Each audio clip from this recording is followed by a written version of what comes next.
মহোৎসৱত আহিছিলোঁ আৰু তেতিয়া মোক ডক্টৰ ৰণোজ পেগু আৰু ভুৱন পেগু ডাঙৰীয়াই অনুৰোধ কৰিছিলে যে অহাবাৰ কেন্দ্ৰীয় গৃহমন্ত্ৰী অমিত শ্বাহ ডাঙৰীয়াক মিচিং যুৱ মহোৎসৱলৈ নিমন্ত্ৰণ কৰাৰ ব্যৱস্থা কৰি দিব লাগে। আজি আমাৰ বাবে সৌভাগ্যৰ কথা যে ভাৰতৰ কেন্দ্ৰীয় গৃহমন্ত্ৰী অমিত শ্বাহ ডাঙৰীয়া আমাৰ মাজত উপস্থিত আছে আৰু নিশ্চিতভাৱে মিচিং যুৱ মহোৎসৱে আজিৰে পৰা এটা ৰাষ্ট্ৰীয় মৰ্যাদাও লাভ কৰিলে। মই ভুৱন পেগু ডাঙৰীয়াক যোৱাবাৰ কৈছিলোঁ যে আমি এই ফেষ্টিভেলৰ গোটেই অঞ্চলটো ধুনীয়াকৈ সজাব লাগে। মিচিং সংস্কৃতিৰে এই গোটেই অঞ্চলটো আৰু আমাৰ ইয়াৰে গোটেই ব্যৱস্থা কৰিব লাগে। আজি আমি সিদ্ধান্ত লৈছোঁ যে আমি এই অঞ্চলটো মিচিং যুৱ মহোৎসৱৰ কাৰণে আৰু অতি সুন্দৰভাৱে বনাবৰ কাৰণে ৰাজ্য চৰকাৰে 100 কোটি টকা এই মহোৎসৱৰ বাবে প্ৰদান কৰিব। শ্ৰদ্ধা ৰাইজ, আমাৰ বাবে অসমৰ লোক সংস্কৃতি আৰু জনজাতীয় কলা সংস্কৃতি আমাৰ বাবে অতিকে গুৰুত্বপূৰ্ণ। আজি মই অনুভৱ কৰোঁ, মোৰ ঘৰ গুৱাহাটী আৰু মই আজি অনুভৱ কৰোঁ যে আমাৰ মিচিং ৰাইজসকল যদি গোলাঘাটৰ পৰা শদিয়ালৈ নাথাকি সম্পূৰ্ণ ধুবুৰীৰ পৰা শদিয়ালৈ থাকিলেহেঁতেন অসমত কেতিয়াও মিয়া বাংলাদেশী সোমাব নোৱাৰিলেহেঁতেন। আজি গোলাঘাটৰ পৰা শদিয়ালৈ ব্ৰহ্মপুত্ৰৰ এটাও চৰ চাপৰিত অবৈধ বাংলাদেশী সোমাব পৰা নাই। কাৰণ আমাৰ মিচিং সমাজৰ লোকে কপালৰ ঘাম মাটিত পেলাই তেওঁলোকে কাম কৰে, শ্ৰম কৰে আৰু আমাৰ পবিত্ৰ ভূমিক ৰক্ষণাবেক্ষণ দিয়ে। এবাৰৰ বাবে আপোনালোকে চিন্তা কৰক, গোলাঘাটৰ কাজিৰঙাৰ পৰা শদিয়ালৈ নাথাকি এই মিচিং সম্প্ৰদায়ৰ লোকসকল যদি বৰপেটা নলবাৰী ধুবুৰীতো থাকিলহেঁতেন আমাৰ অসমৰ এটুকুৰা মাটিও কেতিয়াও কোনো বাংলাদেশীয়ে লৈ যাব নোৱাৰিলেহেঁতেন। সেয়েহে মই মিচিং সম্প্ৰদায়ৰ লোকক অন্তৰৰ পৰা শ্ৰদ্ধা কৰোঁ। আপোনালোকৰ কৰ্ম সংস্কৃতিক মই সন্মান কৰোঁ। কাৰণ আপোনালোকে আমাৰ জাতিটোৰ প্ৰতি, আমাৰ অসমৰ প্ৰতি, অসমৰ কলা সংস্কৃতি ভাষাৰ প্ৰতি এক যুগমীয়া দায়িত্ব বহন কৰি আহিছে।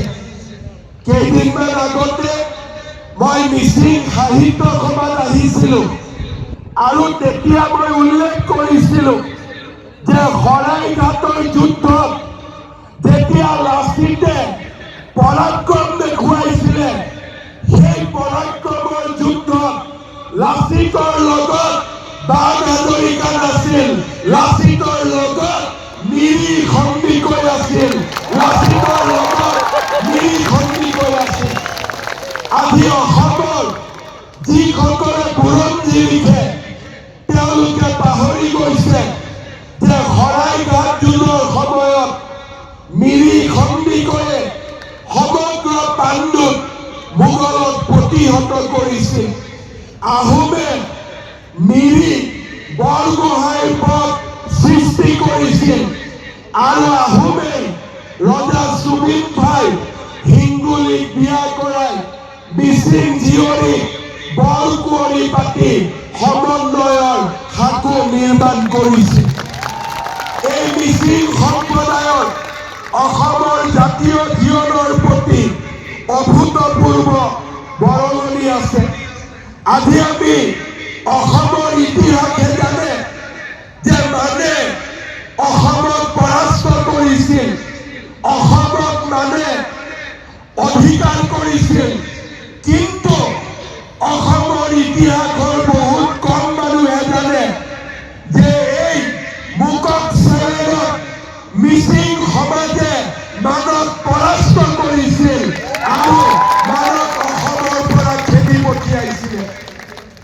আজি আমাৰ ইতিহাসে শৰাইঘাটৰ যুদ্ধ হওক, মানৰ আক্ৰমণত মিচিংসকলৰ যি উদ্যম আছিল, যি পৰাক্ৰম আছিল, তাক ইতিহাসে আজি সোঁৱৰণ কৰাৰ প্ৰয়োজনীয়তা আছে। মই ৰণোজ পেগু ডাঙৰীয়াক অনুৰোধ কৰিম যে আমি অসমৰ বুৰঞ্জী আমাৰ হাইস্কুলত আমি নতুনকৈ প্ৰৱৰ্তন কৰাৰ সিদ্ধান্ত লৈছোঁ। এই অসমৰ বুৰঞ্জীত মিৰি সন্দিকৈ বীৰৰ গাথা আৰু মানৱ মিচিঙে পৰাজিত কৰাৰ কথা সোণালী আখৰেৰে আমি লিখিব লাগিব। এয়া আমাৰ জাতীয় দায়িত্ব। শ্ৰদ্ধা ৰাইজ, যোৱা 25 ডিচেম্বৰত মিচিং সমাজৰ ৰাইজে কেন্দ্ৰীয় গৃহমন্ত্ৰী অমিত শ্বাহ ডাঙৰীয়াক সাক্ষাৎ কৰিছিল। পৰমানন্দ চাৰিঙী আছিলে, ৰণোজ পেগু আছিলে আৰু মিচিং সমাজৰ নেতাসকল আছিলে। মই সেই সভাত কেন্দ্ৰীয় গৃহমন্ত্ৰী ডাঙৰীয়াক অনুৰোধ কৰিছিলোঁ যে আমাৰ মিচিং অট'নমাছ কাউন্সিলক সাংবিধানিক স্বীকৃতি দিয়াৰ সময় আহি পৰিছে।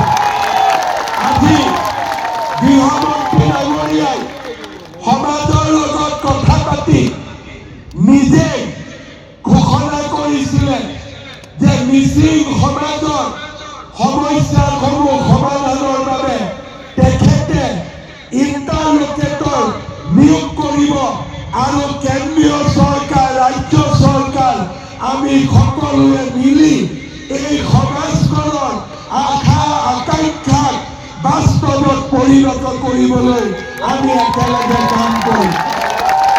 শ্ৰদ্ধা ৰাইজ, ঘূনাসুঁতিৰ দলঙে হওক, বগীবিলৰ পৰা মাজুলীলৈ ষ্টেট হাইৱে ঘোষণাই হওক বা আজি যোৰহাটৰ পৰা মাজুলী সংযোগী দলঙেই হওক, আজি অমৰপুৰলৈ ইলেক্ট্ৰিচিটি লৈ যোৱাৰ ব্যৱস্থাই হওক, এয়া আমাৰ চৰকাৰখনে অসমৰ মিচিং সম্প্ৰদায়ৰ অভাৱ অভিযোগ দূৰ কৰি সমাজখনক আগুৱাই লৈ যোৱাৰ এক প্ৰচেষ্টা।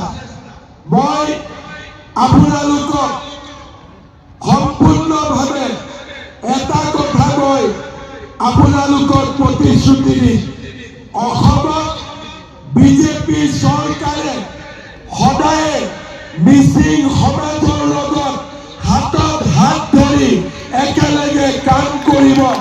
জাতিটোৰ অধিকাৰ আৰু অসমৰ অধিকাৰ আমি সুৰক্ষিত কৰাৰ বাবে একেলগে কাম কৰিম। मैं आसाम भूमि में हमारे गृह मंत्री अमित शाह जी को स्वागत करता हूं।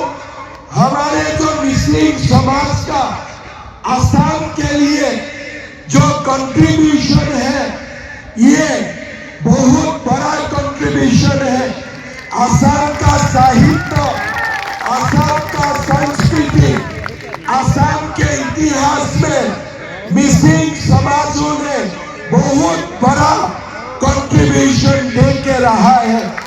मैं एक बात का आप लोगों को आश्वस्त करता हूं, प्रधानमंत्री मोदी जी, गृह मंत्री अमित शाह जी के नेतृत्व में हमारा बीजेपी सरकार मिसिंग समाज का अधिकारों के लिए अपना संस्कृति के लिए हाथ में हाथ मिला के एक साथ हम लोग काम करूंगा। मैं आदिर सभाते आमार दलीय पौर संस्कृति रक्षणाबेक्षणर कारणे आरो दलीय पौरीय समाजखনৰ आर्थ सामाजिक गवेषणा इतिहास সকলো ক্ষেত্ৰতে কাম কৰিবলৈ মই আজিৰ সভাতে দলীয় পৌৰ সমাজখনৰ কাৰণে আৰু 10 কোটি টকা মই ঘোষণা কৰিছোঁ যাতে ইয়াৰ ইতিহাস আৰু ইয়াৰ সংৰক্ষণৰ বাবে আমি কাম কৰিব পাৰোঁ। পুনৰ এবাৰ এই মিচিং যুৱ মহোৎসৱত আপোনালোক সকলোকে ধন্যবাদ দিছোঁ। আজি গৃহমন্ত্ৰী ডাঙৰীয়া আহিছে, কেতিয়াবালৈ আমি নিশ্চয় মনত আশা ৰাখিম ভাৰতৰ প্ৰধানমন্ত্ৰী ডাঙৰীয়াকো আমি মিচিং যুৱ মহোৎসৱলৈ নিশ্চয় কেতিয়াবাকৈ আমি লৈ অহাৰ প্ৰচেষ্টা কৰিম। আজি আমাৰ গৃহমন্ত্ৰী ডাঙৰীয়াক মই ধন্যবাদ জনাইছোঁ যে আপুনি ইয়াত উপস্থিত থাকি আমাৰ মিচিং সমাজখনক এটা ডাঙৰ স্বীকৃতি আৰু আপোনাৰ শুভেচ্ছা আপুনি প্ৰদান কৰিলে মিচিং সমাজ আৰু অসমৰ ৰাইজে আপোনাক সদায়ে আপোনাৰ এই আগমনৰ বাবে আপোনাক সদায়ে মনত ৰাখিব আৰু আপোনাক সদায়ে ধন্যবাদ দিব। मैं সকলো রাইজকে मैं सारा जनता को निवेदन करूंगा कि आप लोग अपना जगह में ही खड़ा होकर करताली से गृह मंत्री अमित शाह जी को